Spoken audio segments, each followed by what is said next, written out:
আসসালামু আলাইকুম। সবাইকে স্বাগত জানাচ্ছি। আমি নাসরুল ইসলাম তন্ময়। শুরুতে বিআরবি কেবল সংবাদ শিরোনাম। বাংলাদেশের সর্বশেষ গুরুত্বপূর্ণ আপডেট সংবাদে আপনাকে স্বাগত। শুরুতেই সংবাদ শিরোনাম, পরে বিস্তারিত। প্রথমে জানাবো, বরিশাল হেফাজত থেকে পালানো ছাত্রলীগ নেতা ঢাকায় গ্রেপ্তার।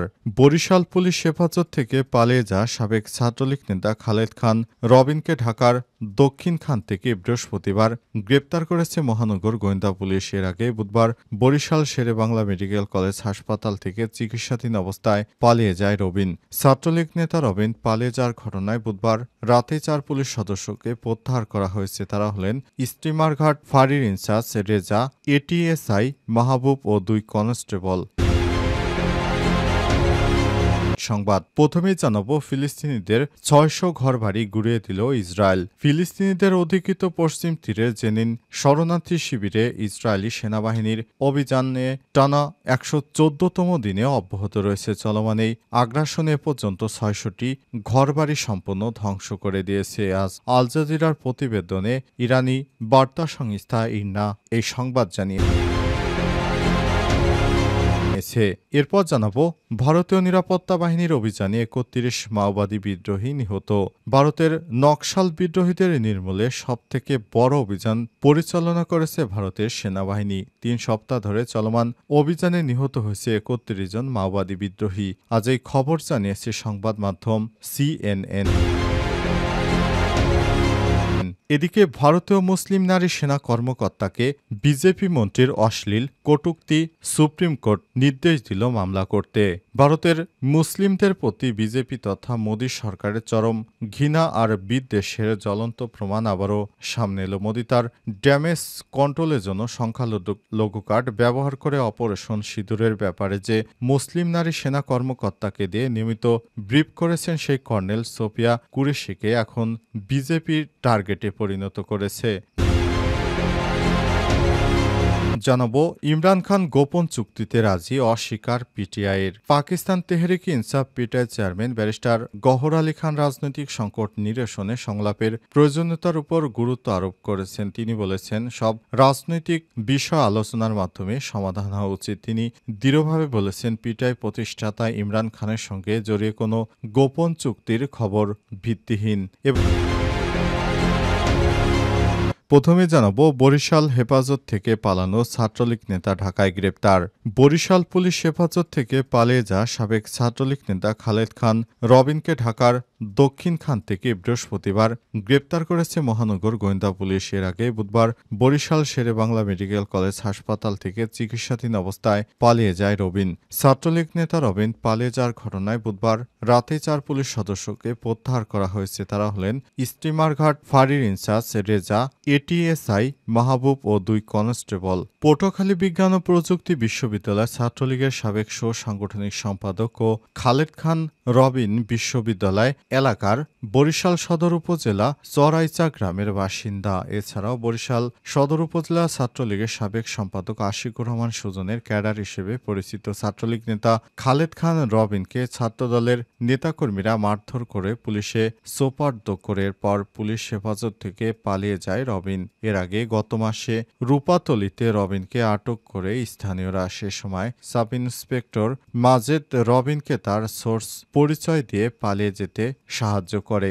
একই ব্যক্তি ফের পুলিশের হাতে আটক থাকাকালীন কিভাবে পালিয়ে যান নাকি পালিয়ে যেতে সাহায্য করেছে পুলিশ, এ নিয়ে রহস্যের সৃষ্টি হয়েছে। তবে পুলিশ বলছে নিছক দুর্ঘটনা কেবল। ওসি মিজানুর রহমান বলেছেন, পালিয়ে যা রবিনকে ঢাকা থেকে গ্রেপ্তার করা হয়েছে। এছাড়াও এসআই মাজেদের বিষয়ে কোনো মন্তব্য করতে রাজি হননি তিনি।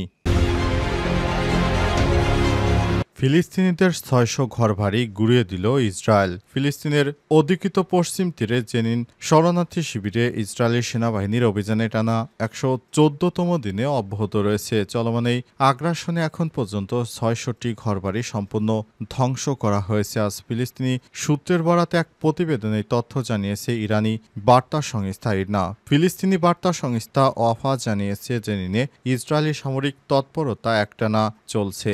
স্থানীয় পৌর পৌরসভার হিসাব অনুযায়ী শরণার্থী শিবিরের ভেতরে এখন পর্যন্ত প্রায় ৬০০টি বাড়িঘর সম্পূর্ণ গুঁড়িয়ে দেওয়া হয়েছে। বাকি বাড়িঘরগুলোতে অনেকগুলোতে আংশিক ক্ষতিগ্রস্ত হয়েছে। জেনিন পৌরসভা আরও জানিয়েছে, ইসরায়েল বাহিনী লাগাতার গুলিবর্ষণ ও সশস্ত্র অভিযান ও শিবিরের বাসিন্দাদের দুর্ভোগে চরমে পৌঁছে গেছে। জেনিন শরণার্থী শিবিরে এই দীর্ঘমেয়াদী সামরিক অভিযানকে ফিলিস্তিনি কর্তৃপক্ষ একটি পরিকল্পিত মানবিক সংকট ও গণদমন নীতি হিসেবে বর্ণনা করেছে। এদিকে কাতারের যুদ্ধবিরতি নিয়ে পরোক্ষ আলোচনার মধ্যে গাজায় ইসরায়েলি হামলায় আরও ৮৪ জন নিহত হয়েছে। উত্তর গাজা থেকে তাদের বাস্তুচ্যুত করার যে কোনো পরিকল্পনাকে সহজতর করবে এই হামলা। সুতরাং নেতানিয়াহু চাইছে যে গাজা থেকে সমস্ত মানুষকে পৃথিবীর অন্য কোনো দেশে সরিয়ে দিয়ে তারপর ওই এলাকাগুলোতে যুক্তরাষ্ট্র থেকে যেসব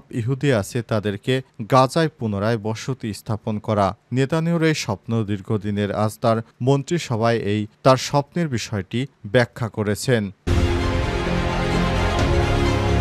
ভারতীয় নিরাপত্তা বাহিনীর অভিযানে ৩১ মাওবাদী বিদ্রোহী নিহত।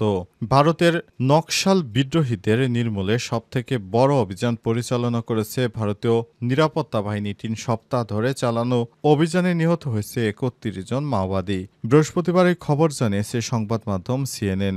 গত বুধবার ভারতের স্বরাষ্ট্রমন্ত্রী অমিত শাহ সামাজিক যোগাযোগ মাধ্যমে বলেছেন, ভারতের ছত্তিশগড় এবং তেলেঙ্গানা রাজ্যের সীমান্তে বিদ্রোহীদের ধরতে নিরাপত্তা বাহিনী ২১ দিন ধরে চেষ্টা চালিয়েছে। এখন পর্যন্ত পরিচালিত সবথেকে বড় এই অভিযানে ৩১ সন্দেহভাজন মাওবাদী নিহত হয়েছে।